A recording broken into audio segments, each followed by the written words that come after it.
Hari ini kita belajar tentang statika fluida atau statis ya, fluida yang diam. Nah, tujuan dari instruksional umum, ya tujuan dari materi ini nanti sebenarnya adalah merupakan dasar dalam merencanakan suatu bangunan air ya berdasarkan konsep mekanika fluida. Kemudian itu kan umum ya, satu mata kuliah mekanika fluida ini nanti teorinya adalah hidrostatis dengan hidrodinamis gitu ya.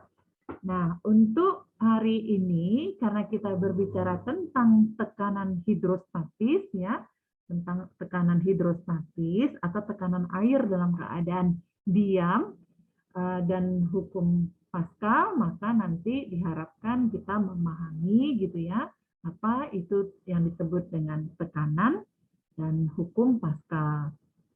Di SMA mestinya sudah dipelajari ya.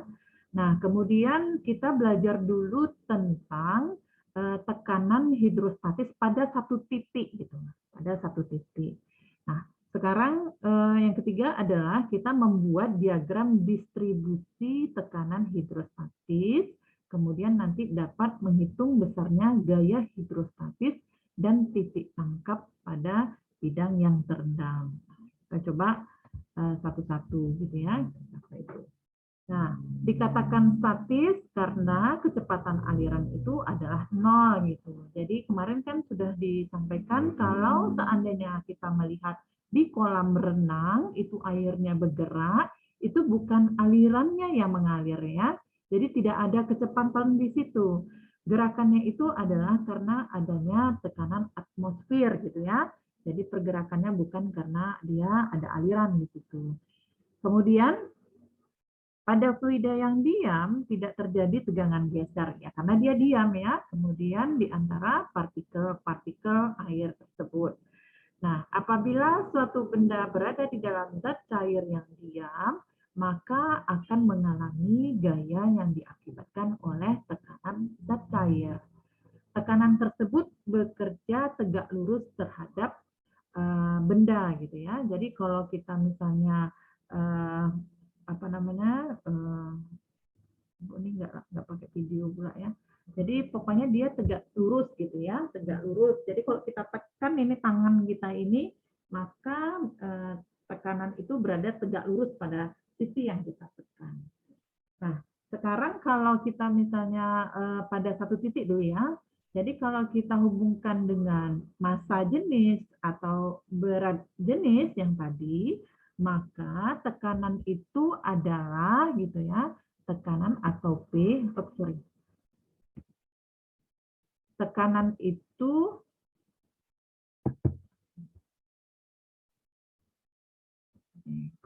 maka tekanan pada suatu titik itu adalah gamma dikalikan H ya. Jadi gamma dikalikan H.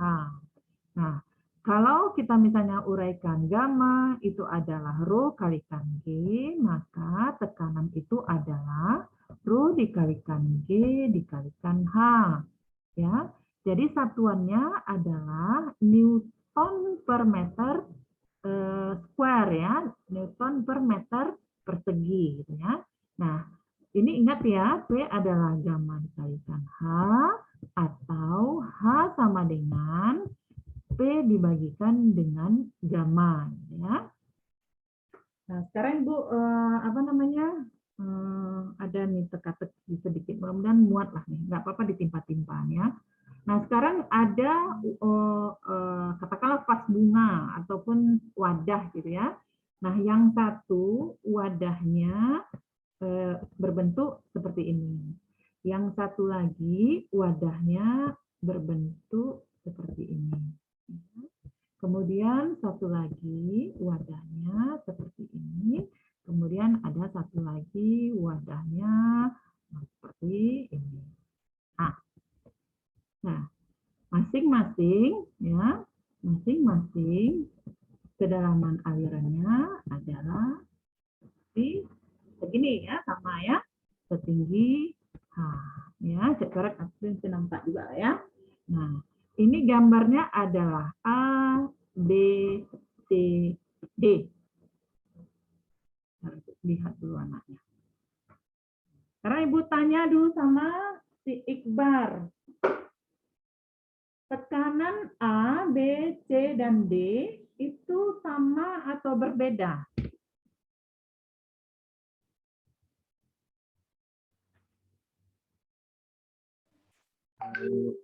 Hah?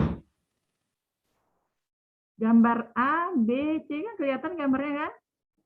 Kelihatan, Bu. Nah, gambar A, B, C, D itu tekanannya sama atau beda?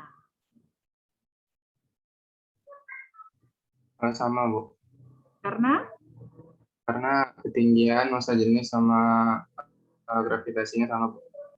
ya, coba kita tanya Wiwit dulu ya. Benar, Wit? Kalau menurut Wiwit beda kayaknya, Bu. Beda dia. Kenapa dia beda? Menurut Wiwit karena volume airnya beda juga, Bu. Jadi gamanya jadinya beda, Bu. Volume airnya berbeda gitu ya. Jadi, oke, makanya ini. Tapi yang benar itu si Iqbar. Karena apa? Tekanan itu adalah fungsi dari gamma dikalikan H. Jadi tidak ada di sini karena dia sama-sama air ya, sama-sama jenisnya air tadi Bu bilang. Nah, fungsinya di sini adalah fungsi ketinggian. Jadi bagaimanapun bentuknya, karena dia statis gitu ya, statis dan dia diam. Contoh kita misalnya mengukur tekanan di titik dasar, di titik dasar, titik dasar, titik dasar, berarti setinggi H ya. Jadi gammanya adalah gamma air dikalikan dengan ketinggian sampai dasar gitu. Jadi H, jadi gitu ya. Jadi gitu ya, Wid. Jadi tekanan itu tidak berubah terhadap karena bentuknya berbeda tetapi kedalamannya sama. Jadi fungsinya adalah fungsi ketinggian kedalaman gitu. Ya. Nah, sekarang kalau seandainya ini kan baru tekanan, tapi kalau kita misalnya bicara, nanti kita juga bicara gaya, gaya itu simbolnya adalah F. F itu kalau kalian masih ingat di waktu di SMA, maka F gaya hidrostatis atau gaya itu adalah tekanan persatuan luas. Ya, ini ya. Jadi karena gaya itu adalah tekanan persatuan luas, maka fungsinya baru terhadap luasan gitu, terhadap luasan dari dasar-dasar dari bentuk itu. Nanti kita bisa coba, nanti Wiwit bisa coba gitu ya rumusnya. Sampai sini ada yang mau ditanyakan? Kalau nggak ada, kita lanjutkan. Nah, ini tadi definisi dari tinggi tekanan. Jadi kalau misalnya kalian jalan ini ya, jalan keluar, kemudian tiba-tiba, tapi jangan kalian lakukan ya, jangan kalian lakukan. Kemudian kalian melihat gitu ya, melihat pipa, katakanlah pipa distribusi air minum di jalan. Misalnya ya, ada pipa. Terus kalian ingin mengukur tekanan hidrostatis yang bekerja di dalam pipa, gitu ya, yang bekerja di dalam pipa. Ya, pipanya seperti ini. Nah, karena kita kan tidak bisa mengukur tekanan ke dalam pipa ya, jadi kita ingin mengetahui tekanannya gitu ya. Seandainya kita lubangkan pipa ini, maka airnya akan menyembur gitu ya, setinggi ini. Jadi, maka ini adalah disebut dengan tinggi tekanan ya.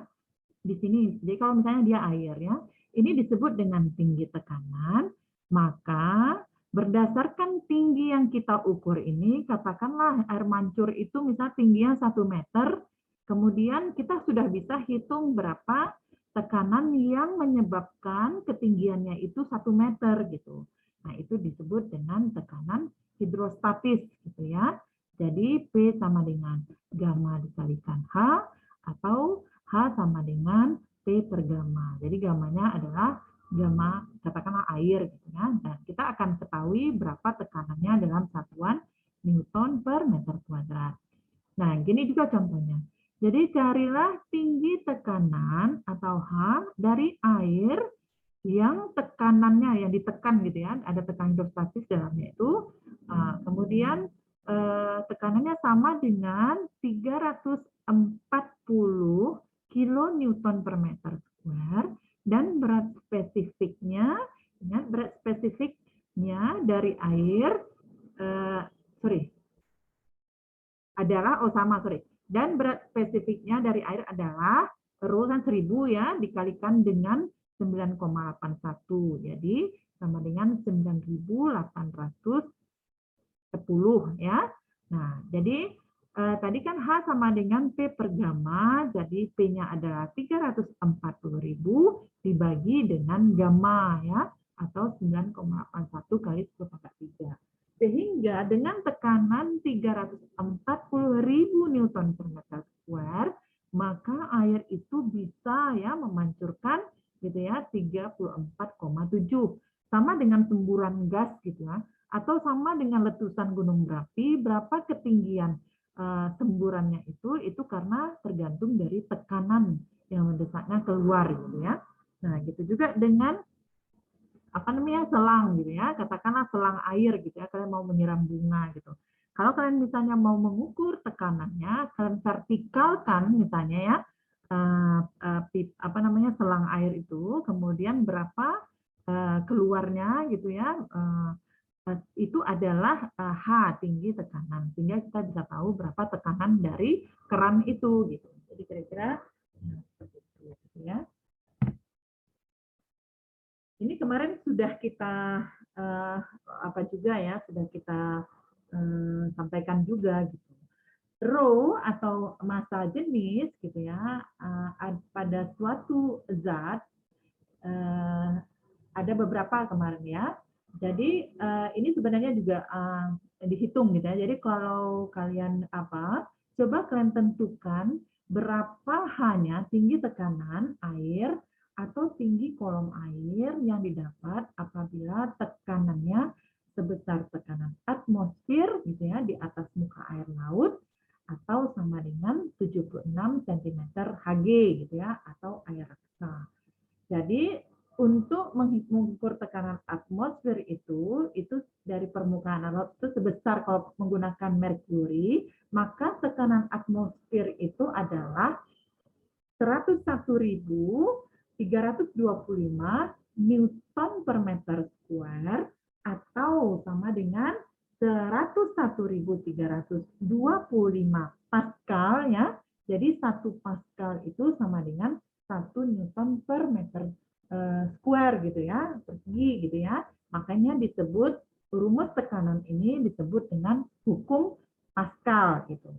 Atau sama dengan 101,3 kilopascal, atau sama dengan 1,013 bar. Jadi itu adalah tekanan atmosfer ya, tekanan atmosfer yang berada di atmosfer ini.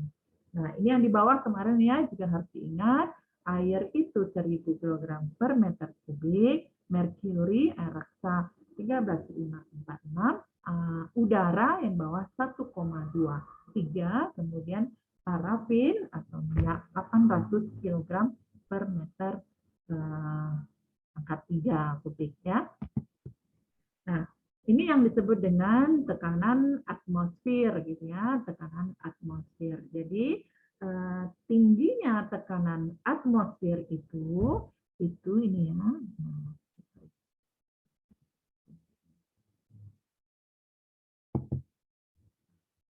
Sekarang, nah, tingginya atmosfer itu adalah sama dengan 76 cm Hg kalau pakai air raksa, atau sama dengan 10,3 dikalikan meter ya, meter kalau digunakan air. Nah, sekarang kalian buktikan nih. Kalian buktikan angka di bawah ini.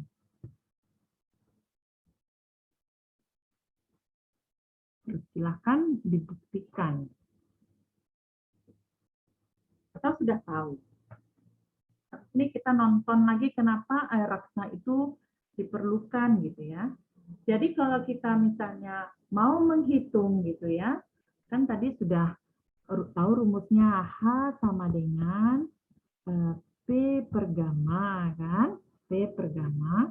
Nah, sekarang kita kan kalau menggunakan air gitu ya, tekanan atmosfer tadi itu kan 101,325 Newton per meter kuadrat, gitu ya, dibagikan dengan air ya, air itu adalah 9810, ya kan? Nah, gammanya maka hanya jadi 10,3 meter. Gitu. Jadi kalau kita mau mengukur tekanan atau tinggi tekanan atmosfer 10,3, kalau Iqbar tingginya berapa Iqbar? Iqbar tinggi 178, Bu. Nah, misalnya Iqbar tingginya 178, sementara ini tingginya gitu, tingginya ya, tinggi tekanan atmosfer itu adalah 10,3, berarti ada kira-kira 8 mungkin ya, ataupun 5 orang, 5 atau 6, 7 orang setinggi Iqbar yang baru bisa mencapai tingginya gitu ya, tingginya tekanan atmosfer itu, sehingga digunakanlah air raksa. Jadi sekarang kalau kita menggunakan hanya itu adalah pakai tekanan atmosfer yang sama 101,325, tetapi gammanya adalah gamma air raksa.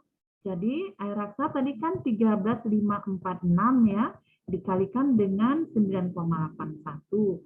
Maka hanya itu sebanding dengan 0,76 meter atau Hg ya, atau 76 cm Hg gitu. Udah paham? Paham, Bu. Oke, sekarang kita nonton sebentar ya.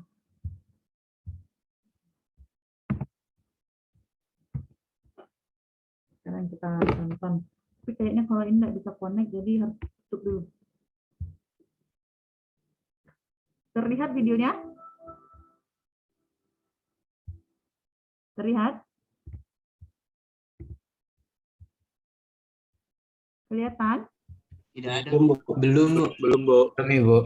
Bentar, Ibu. Yang Nah, kalian perhatikan yang kaitannya penggunaan air raksa tadi ya, yang 76 cm Hg. Jadi itu filosofinya kenapa kita kalau praktikum itu menggunakan merkuri air raksa, itu karena ini filosofinya seperti ini.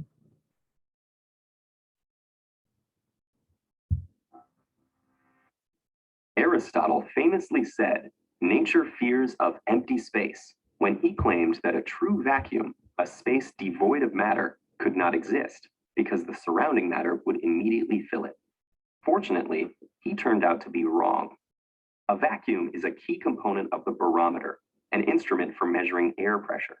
And because air pressure correlates to temperature, and rapid shifts in it can contribute to hurricanes, tornadoes, and other extreme weather events, a barometer is one of the most essential tools for weather forecasters and scientists alike. How does a barometer work, and how was it invented? Well, it took a while. Because the theory of Aristotle and other ancient philosophers regarding the impossibility of a vacuum seemed to hold true in everyday life, few seriously thought to question it for nearly 2,000 years, until necessity raised the issue. In the early 17th century, Italian miners faced a serious problem when they found that their pumps could not raise water more than 10.3 meters high. Some scientists of the time, including one Galileo Galilei, proposed that sucking air out of the pipe was what made water rise to replace the void, but that its force was limited and could lift no more than 10.3 meters of water.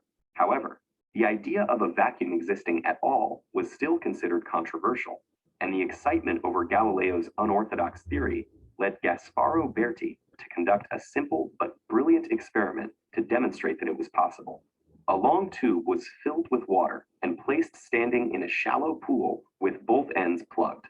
The bottom end of the tube was then opened and water poured out into the basin until the level of the water remaining in the tube was 10.3 meters.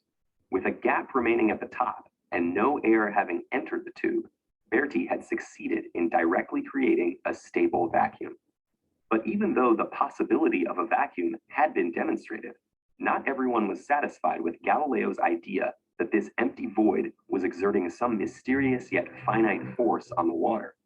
Evangelista Torricelli, Galileo's young pupil and friend, decided to look at the problem from a different angle. Instead of focusing on the empty space inside the tube, he asked himself what else could be influencing the water.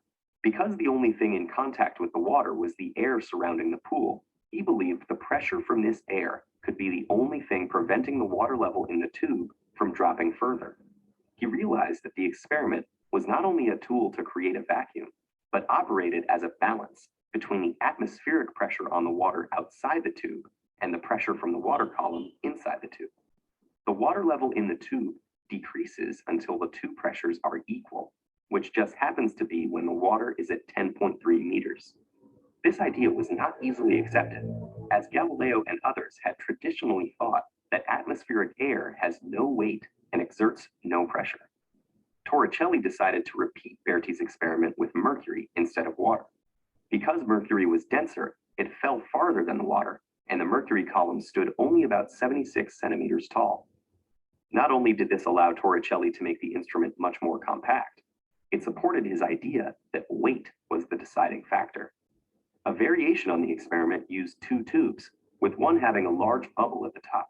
If Galileo's interpretation had been correct, the bigger vacuum in the second tube should have exerted more suction and lifted the mercury higher. But the level in both tubes was the same.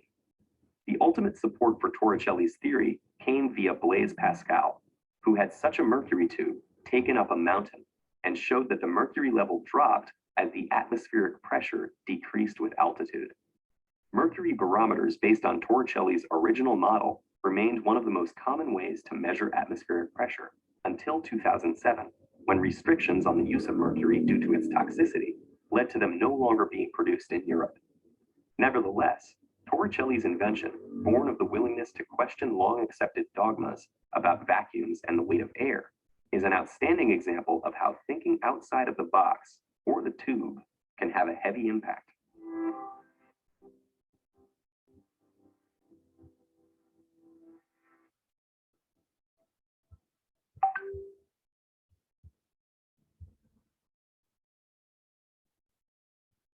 Ya, jadi kalau raksa itu kan di bawah tingginya rata-rata manusia 76 cm ya.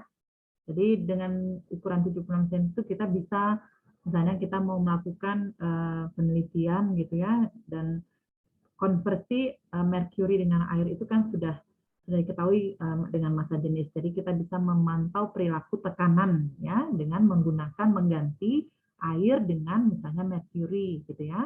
Nah, jadi itu kalau seandainya kita mau mengukur tekanan tadi kan berarti kan kita harus naik itu setinggi 10,3 untuk mendapatkan tekanan gitu ya. Jadi kita harus naik setinggi 10,3 gitu ya meter.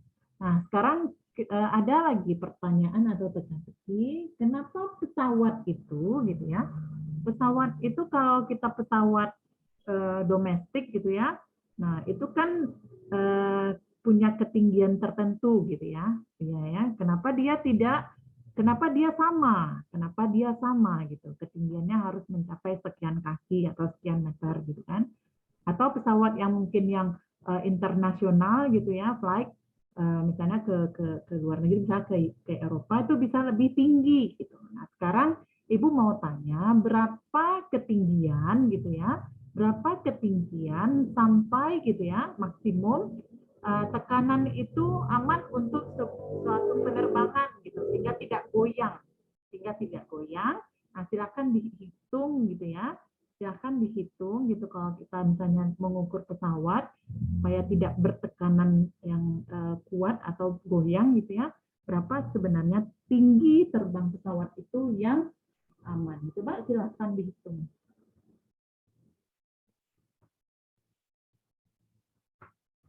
Apanya yang beda tadi? P sama dengan gamma dikalikan H ya. Ya kan?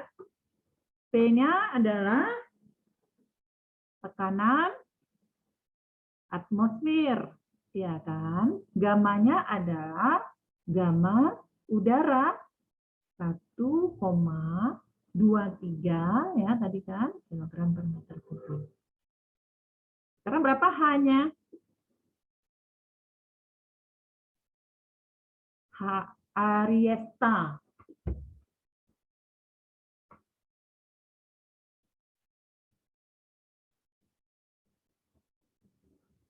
Ya, Bu. Berapa H-nya? Berarti hanya itu P per gamanya, P dibagi dengan 1,23, Bu.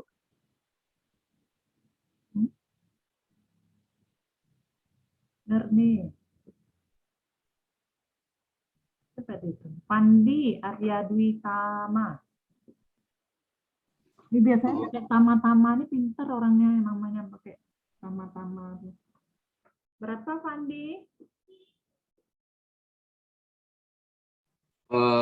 Belum tahu, Bu. Mau pula Pandi ngukur ke atas terbang sana. Udara sana. Gimana, Bu? Mau terpaksa pula terbang ngukurnya ke atas nggak? Tekanannya tadi. Berapa dia? Jadi gunakan P atmosfer, P sama dengan gamma dikalikan H ya.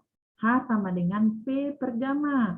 Gunakan tekanan atmosfer ya 103, sekian ya dan satuannya tadi Newton per meter square. Kemudian dibagi dengan gamma udara. Yang diketahui kan tadi rho udara. Rho udaranya kan 1,23. Ya kan? Berarti kan kalau gamanya kan rho dikalikan G.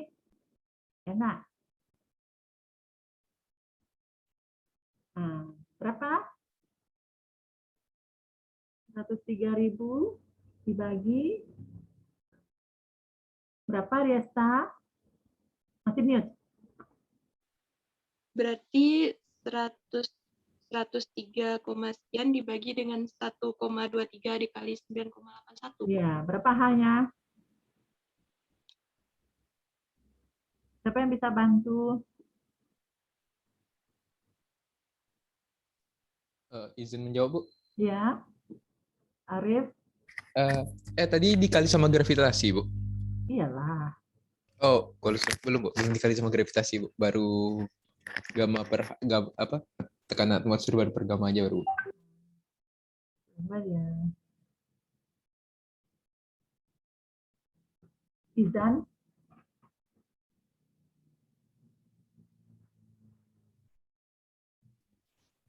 Izin menjawab, Bu. Ya, Arif? Dapatnya, Bu, 8,079 dikali 10 pangkat 5, Bu. Iya. Berapa kilometer? Itu beneran tuh. Izin, Bu. Ya. Nah, kalau Arisman dapatnya 8.536.536 meter, Bu. Iya, berarti 8 kilometer ya. Iya, Bu. Dikira 9 kilometer ya, 8,5 kilometer kan? Iya, Bu. Nah, jadi pesawat itu bisa tenang, makanya kalau kita misalnya berangkat ke nanti mudah-mudahan nanti kan ada yang pergi jauh-jauh ke sana ya. Jadi kalau kita misalnya pergi ke Belanda itu kita kan ketinggian pesawat itu kan makin tinggi itu. Nah, kalau kita berada di dalam pesawat itu sama seperti di dalam rumah. Tidak ada goyang sedikit pun. Tidak ada gerakan apapun. Jadi kita mau berlari di pesawat itu, mau gimana pun tidak ada gitu. Jadi sama seperti dalam rumah. Tapi kalau seandainya kita naik pesawat domestik itu kan ada tekanan gitu ya, karena angin, cuaca buruk itu kan masih ada yang bergetar, bergoyang gitu ya. Nah itu karena terbangnya lebih rendah. Jadi supaya dia tekanannya itu tidak itu berpengaruh terhadap pesawat itu ya sekitar 8, sekian kilometer itu. Gitu. Paham ya? Maksudnya ya? Nah, jadi tergantung kita kebutuhannya ya mau menghitung apa. Bentar, sampai mana tadi? Oke, atmosfer.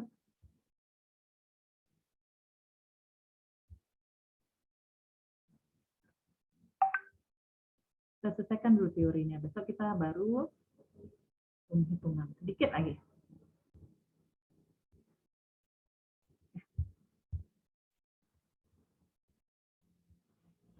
Screen.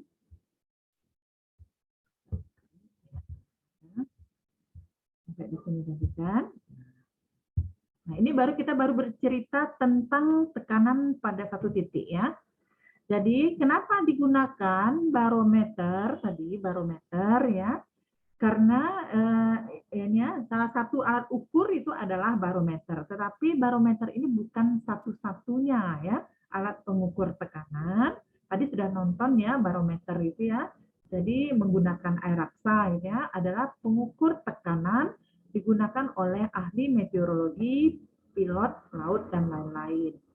Jadi barometer itu tadi sudah ditunjukkan di video, ada yang menggunakan air raksa, ada yang menggunakan air, tapi yang aneroid ini Bu belum pernah juga gitu melakukan percobaannya. Jadi air raksa dengan air gitu ya. Kalau dilihat dengan menggunakan air kan tadi sudah ditunjukin sampai 10,3 meter gitu ya, baru sebanding dengan kalau pakai air raksa 76 cm Hg atau 0,76 meter Hg gitu ya. Jadi kira-kira itulah perbandingannya. Dan yang terakhir ini, nah ini tadi gambarnya ya. Jadi pada posisi barometer yang digunakan air raksa itu adalah yang paling sederhana tadi ya, karena dia tingginya juga tidak tinggi sekali, hanya 1 meter dan tertutup pada salah satunya. Kemudian tabung tersebut, ini tadi di video sudah diisi penuh dengan air raksa. Untuk seterusnya, tabung itu dibalik gitu. Jadi ketika 1 meter diisi air raksa, dibalik, kemudian dimasukkan dalam mangkok yang juga sudah diisi air raksa, maka tinggi tekanan air raksa dalam tabung itu terukur tadi, itu akan setinggi H gitu ya, setinggi 76 cm gitu ya, yaitu sebesar sama dengan tekanan atmosfer tadi ya. Nah, jadi bila tinggi air raksa dalam tabung itu adalah 76 cm, kemudian berapa besarnya tekanan di A gitu ya dalam Newton per meter square bila kerapatan relatif air raksa adalah 13,6. Ini sama dengan yang tadi, cuma dibalik aja. Sekarang yang diketahui adalah nilai S. S itu adalah rho air raksa dibagi dengan rho air, maka S-nya adalah 13,6 gitu ya. Jadi tingginya di sini dalam milimeter ya, tingginya dalam milimeter, kemudian atau sama dengan 0,76 cm. Ingat ya, satuan itu harus sama gitu. Nah, ini tadi. Jadi PA tekanan pada titik A dikalikan dengan A ya luasnya sama dengan gamma air raksa dikalikan H dikalikan A. A-nya bisa-bisa sama-sama dicoret ya, A kecil ya. Sehingga PA sama dengan gamma air raksa dikalikan H. Jadi PA-nya itu adalah yang ini. Ini adalah pembuktian ya, pembuktian. Kita sudah ini tadi sudah lakukan. Nah, mungkin sampai di sini kali cukup ya, karena yang berikutnya akan ada ini sedikit, ada banyak hitungan. Sampai di sini kira-kira cukup. Jam berapa sekarang? Ada pertanyaan? Atau boleh dilanjutkan sedikit? Materinya banyak banget. Nah, tidak apa-apa Ibu, lanjutkan mulai ya sebelum azan. Jadi yang kedua alat ukurnya selain barometer tuh ada namanya piezometer. Jadi kalau piezometer tuh dia tidak dibalikkan. Jadi dibiarkan dia kondisinya seperti ini. Jadi piezometer tuh alat ukur sederhana untuk mengukur tekanan di dalam cairan. Piezometer itu pipanya terbuka yang dipasang pada pipa yang berisi cairan yang hendak diukur tekanannya gitu. Jadi PA, ingat ya, P sama dengan gamma dikalikan H. Kalau kita mau mengukur tekanan di titik A, ingat tekanan titik tadi, tergantung kedalaman. Jadi kalau kita mau menghitung tekanan di titik A, maka gamanya dikalikan dengan H1 dari permukaan, ya. Nah, kalau kita mau menghitung di titik B, berarti gamma dikalikan H2 gitu. Ingatkan di kepala bahwa gamma itu adalah rho kalikan G berarti. Nah, kalau kita mau menghitung titik C gitu ya, katakanlah di sini, di bawah sini, berarti gamma dikalikan H3. Jadi dimanapun titik-titiknya ini, itu tetap ya tekanannya berubah terhadap kedalaman gitu ya. Jadi fungsinya adalah fungsi kedalaman gitu, untuk tekanan. Nah, ini alatnya disebut dengan piezometer gitu. Nah, ini contoh ya. Ini sederhana, nggak usah skip. Nah, yang ketiga namanya manometer ya, manometer. Nah, yang ini bentuknya macam-macam, ada yang bentuknya seperti U ya, ada yang bentuk ya, jadi ini macam-macam. Ini ada yang A, B, C, D, E itu. Nah, itu semuanya adalah manometer. Nah, manometer itu untuk mengukur ya, untuk mengukur perbedaan tekanan. Jadi kalau kita misalnya meletakkan dua buah pipa, dua buah ujung selang gitu ya. Kemudian kalau dia misalnya sama-sama air, satu kita pegang ujung selang tangan kiri, satu lagi kita pegang ujungnya tangan kanan, sehingga pipa itu berbentuk U ya, atau sembarang lah gitu. Itu kira-kira ada nggak? Ada nggak perbedaan tekanannya Aditya? Misalnya Adit memegang selang nih ya, selang itu panjangnya katakanlah 1 meter. Selangnya diisi air ya. Selangnya diisi air, kemudian dipegang gitu ya, dipegang kiri kanan gitu ya. Nah, ingat tadi konsep tekanan terhadap perubahan kedalaman gitu ya. Seandainya tangan kiri sama-sama memegang dan isinya dalam selang itu adalah air, apakah ada perbedaan tinggi tekanan? Tidak ada, Bu. Tidak ada ya. Jadi dia akan seimbang, balance gitu, tetap akan balance. Nah, kalau kita mau mengisi, katakanlah satunya itu bertekanan ya, misalnya selangnya satunya tadi bertekanan dihubungkan dengan keran air, keran itu bertekanan ya, kemudian baru terjadi perubahan ya, perubahan tinggi tekanan karena ada tekanan. Jadi kalau yang satu itu gambar nomor yang terakhir ya, gambar nomor terakhir misalnya, atau gambar yang nomor 2 lah, D yang itu. Jadi yang satu itu adalah P, diberi pompa. Jadi ketika diberi pompa, maka terjadi perubahan tinggi tekanan sebesar H gitu. Sama dengan kita menaikkan air ke lantai 4. Kalian yang sudah pernah belum ke kampus jurusan sipil? Adit sudah pernah sampai ke jurusan sipil, Adit? Pernah, baru sekali cuman. Berapa tingginya, berapa jumlah lantainya? Enggak naik sampai ke atas, Bu. Oh, enggak naik. Dilihatnya dari jauh-jauh aja gitu ya? Cuma, iya, Bu. Oh ya, belum berani lagi masuk kampus. Iya, Bu. Takut sama dosennya, takut sama kajurnya, atau takut sama COVID-nya? Semua, Bu. Takut semua. Sama kajur takut juga? Sama kaprodi takut juga? Enggak, Bu. Enggak, ya. Bagus.